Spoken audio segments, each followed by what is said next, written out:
Marie-Pierre, bonjour. Est-ce que tu peux nous expliquer ce qui se passe dans cette salle-là? Dans cette salle, on est avec une équipe de bénévoles en train de laver des peintures qui viennent du site archéologique de la Verrie qu'on a fouillé entre 2013 et 2017.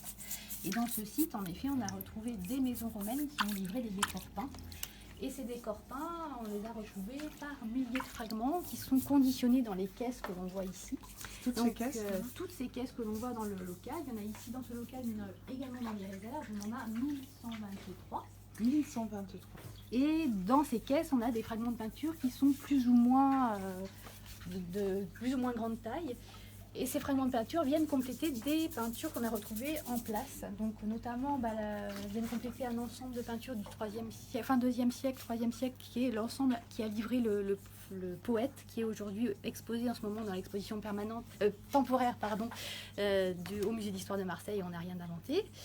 Et puis on a également retrouvé des peintures plus anciennes qui datent à peu près des années 50 avant Jésus-Christ, qui est la peinture qu'on appelle la peinture de la maison de la harpiste, puisqu'on a retrouvé cette représentation d'une femme jouant de la harpe. On voit son instrument ici.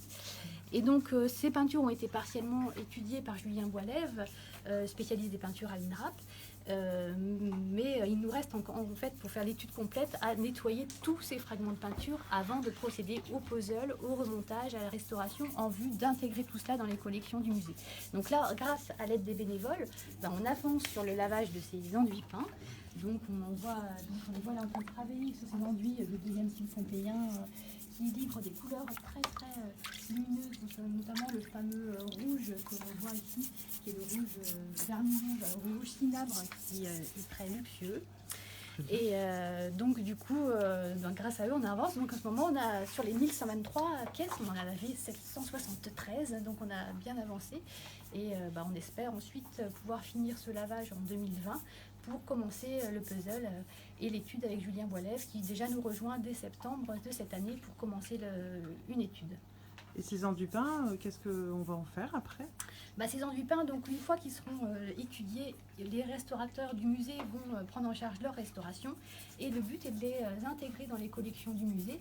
Et une des motivations, c'est de reconstituer le volume de 2 des pièces que l'on a trouvées, avec les parois peintes en place sur les murs, et des parois peintes que l'on va remonter grâce aux fragments que l'on voit ici, qui nous permettent de restituer le décor.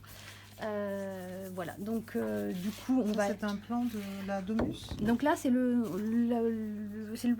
restitution de la maison d'Ayonne dont la mosaïque est dans les collections permanentes. Et dans cette maison, en fait, on a retrouvé la fameuse peinture du poète, qui sera à terme intégrée dans les collections près de la mosaïque d'Ayonne. Peinture du poète qui est en ce moment en exposition temporaire à Marseille. Dans l'exposition On n'a rien inventé, qui se tient jusqu'au 24 novembre, je crois. Et pour plus d'informations sur la Verrie, on peut aller sur le site du musée. Voilà, où il y a des vidéos, également une présentation et sur la chaîne YouTube. Voilà. Merci beaucoup Marie-Pierre. De rien.